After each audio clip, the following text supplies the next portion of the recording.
आज से तकरीबन 80 से 100 साल पहले का श्री केदारनाथ मंदिर, जहां पहुंचने का सपना हर सनातनी देखता था, पर केदारनाथ पहुंचना एक सपने से कम नहीं होता था। देवप्रयाग से 136 किलोमीटर की पैदल यात्रा करनी होती थी, जिसमें कई महीनों का समय लग जाया करता था। रास्ते इतने पतले, दुर्गम और कठिन होते थे, हमेशा जान जाने का खतरा बना रहता था। ये वो दौर था जब श्रद्धालुओं की भक्ति में शक्ति होती थी।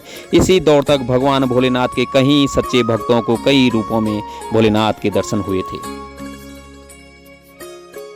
उस दौर में श्रद्धालु हरिद्वार तक ट्रेन में सफ़र करके पहुंचते थे। अभी आप 80 से 100 साल पहले का हरिद्वार देख रहे हैं। ये सामने है हर की पौड़ी। पतित पावनी गंगा पहले पहल धरती पर यहीं उतरी थी। माँ गंगा की यह पवित्र धारा यहाँ खींच लाती है भारतवर्ष की कितने ही साधु सन्यासियों को और कितने ही पुण्यगामी तीर्थयात्रियों को।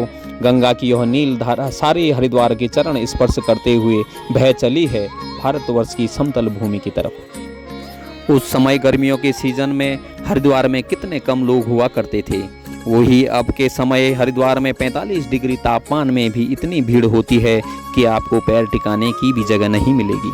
यहाँ पर भारत के कई राज्यों से आए श्रद्धालु बस स्टैंड में बैठे हैं और पीछे से तब की बसें दिखाई दे रही हैं। इन्हीं बसों से आगे का सफ़र तय करना होता था।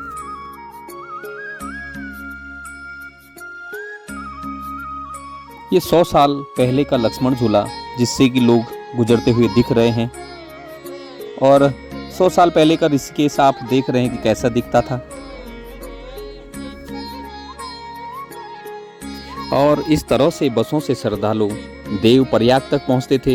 ये है तब का देवप्रयाग, जहां भागीरथी नदी और अलकनंदा नदी आपस में मिलती है और पतित पावनी माँ गंगा अपने स्वरूप में आती है। अब का देवप्रयाग बहुत बदल चुका है, लेकिन 80 से 100 साल पहले का देवप्रयाग ऐसा था। यहाँ आकर श्रद्धालु स्नान करते थे। वो अपने पूर्वजों के लिए तर्पण, मुंडन, श्राद्ध और पिंडदान करते थे। तीर्थयात्रियों के लिए देवप्रयाग इसलिए भी महत्वपूर्ण था क्योंकि देवप्रयाग तक ही तीर्थयात्री गाड़ियों से आ सकते थे और देवप्रयाग से तीर्थयात्रियों को आगे का सफ़र पैदल पूरा करना होता था। अब आप सोचिए, उस वक्त की तीर्थ यात्रा कितनी मुश्किल होती होगी। न सही से रास्ता, न ही मेडिकल की सुविधाएं, न होटल, न रेस्टोरेंट, बस प्रभु दर्शन की ही एकमात्र लालसा मन में होती थी। 4 धाम यात्रा में महीनों महीनों का वक्त लग जाया करता था। देवप्रयाग से पैदल चलकर तीर्थयात्री श्रीनगर पहुंचते थे। उस समय श्रीनगर में कोई भी बस गाड़ी नहीं चलती थी। फिर श्रीनगर से कई किलोमीटर पैदल चलने के बाद यात्री रुद्रप्रयाग पहुंचते थे। ये 100 साल पहले का रुद्रप्रयाग है, जहां अलकनंदा नदी और मंदाकिनी नदी का संगम होता है। रुद्रप्रयाग से 100 किलोमीटर चलने के बाद तीर्थयात्री गुप्त काशी पहुंचते थे। यहाँ इस मंदिर में काशी के भगवान श्री विश्वनाथन विराजमान है। आप जो देख रहे हैं 100 साल पहले का विश्वनाथ मंदिर है गुप्त काशी का, और ये अब का विश्वनाथ मंदिर। ऐसा माना जाता है कि जब पांडव भोलेनाथ को काशी में ढूंढ रहे थे, तब भोलेनाथ हिमालय के इसी गुप्त काशी नामक स्थान पर ध्यान मग्न थे। जब भगवान को पता चला कि पांडव यहीं आ रहे हैं, तो भोलेनाथ नंदी रूप धारण कर इसी स्थान से अंतर ध्यान हो गए, या यूं कहें कि गुप्त हो गए। तभी से इस स्थान को गुप्त काशी के नाम से जाना जाता है। कई दिनों के पैदल यात्रा के बाद यात्री गुप्त काशी के इस कुंड में स्नान किया करते थे और फिर यहाँ से यात्री केदारनाथ की दुर्गम चढ़ाई, यानी यहाँ से केदारनाथ पहुँचने का रास्ता बहुत ही खतरनाक हुआ करता था। कहीं श्रद्धालुओं के हाथ पैर फूल जाते थे, क्योंकि उस टाइम पर केदारनाथ जाना इतना आसान नहीं होता था। बताया जाता है कि उस समय के केदारनाथ जाने वाले रास्ते इतने पतले और खतरनाक होते थे कि यदि चलने में आपसे थोड़ी सी भी चूक हुई तो आपकी जान जाने का भी डर बना हुआ रहता था। ये मार्ग खतरनाक तो था, पर प्राकृतिक सौंदर्य बिखेरता हुआ उतना ही अनूठा भी। स्वर्ग और शिव भक्तों का अनूठा संगम। कई दिनों की पैदल यात्रा की भूख व थकान भी भक्तों की श्री केदार के दर्शन की लालसा को तिल भर भी कम नहीं कर पाती थी। जो लोग केदारनाथ के रास्ते का खतरा बर्दाश्त नहीं कर सकते, उनको सीधे इस रास्ते बद्रीनाथ जाना चाहिए, क्योंकि ये रास्ता बड़ा ही खतरनाक है। क्या केदारनाथ का रास्ता इससे भी ज्यादा तकलीफ का है अमर? केदारनाथ की चढ़ाई के दौरान बीच में त्रियुगी नारायण मंदिर पड़ता है। उस समय बहुत सारे तीर्थयात्री रात के समय यहीं रुका करते थे। त्रियुगी नारायण मंदिर वही जगह है जहां पर्वत राजा हिमांचल और रानी मैना की बेटी ने एक अघोरी साधु के साथ 7 फेरे लेकर हमेशा साथ रहने का वचन लिया था।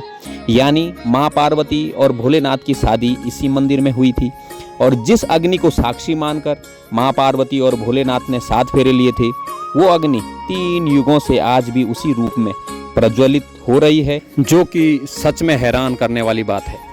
त्रियुगी नारायण मंदिर का आसपास का एरिया अब काफी बदल चुका है।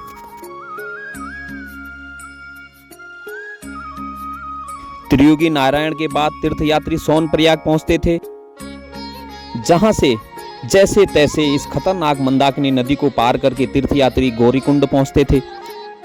गौरीकुंड बहुत ठंडा स्थान है जहां तीर्थयात्री इस तप्त कुंड में स्नान करते थे, जो कि आज भी करते हैं। इतनी ठंडी जगह होने के बावजूद भी इस तप्त कुंड में गर्म पानी रहता है। गौरीकुंड से 14 किलोमीटर की पैदल यात्रा तय करने के बाद केदारनाथ आता था, जो दूरी 2013 की आपदा के बाद अब 16 किलोमीटर की हो गई है। वही केदारनाथ मंदिर जहां हर तीर्थयात्री का पहुंचना एक सपने के बराबर होता था और होता है, क्योंकि ये वही मोक्ष धाम है जहां भगवान शिव ने बैल रूपी अवतार में आकर पांडवों को अपने दर्शन दिए थे। आज भी इसी केदारनाथ में भगवान शिव के बैल रूपी अवतार के पीठ यानी कुबड़ की पूजा की जाती है। आप लगभग 100 साल पुरानी वीडियो देख रहे हैं। इसमें आपने एक चीज को जरूर नोटिस किया होगा कि आज के केदारनाथ में जो भगवान शिव का कुबड़ है वो बहुत छोटा हो गया है और काफी हद तक जमीन में धंस भी गया है। उस समय का कुबड़ बहुत बड़ा है जिसकी लोग पूजा कर रहे हैं। आप खुद इन 2 क्लिपों में अंतर पहचान सकते हैं, लेकिन आज का कुबड़ इतना ज़्यादा छोटा हो गया है, यह सोचकर डर लगता है कि अगर यह ज़मीन में पूरा धंस जाए तो अगर ऐसा हुआ तब आने वाली पीढ़ी इस दिव्य कुबड़ को कभी भी नहीं देख पाएगी। ये केदारनाथ मंदिर का बाहर का दृश्य है।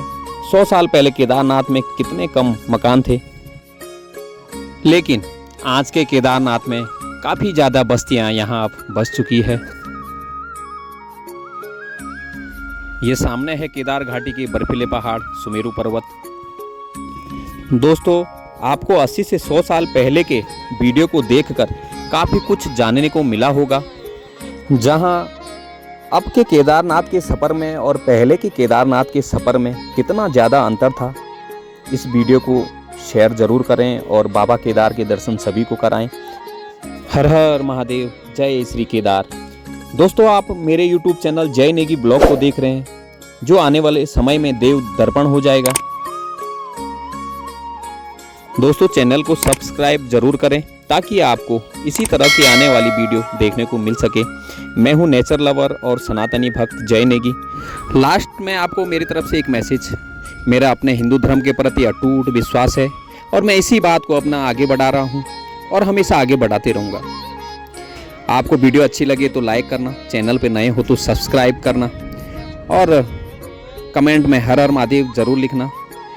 आपकी मनोकामनाएं पूरी होंगी। जय श्री केदार, जय श्री केदार। और मिलता हूँ एक नई वीडियो के साथ बहुत जल्दी, और आप तब तक अपना बहुत सारा ख्याल रखिएगा। नमस्कार, जय श्री केदार।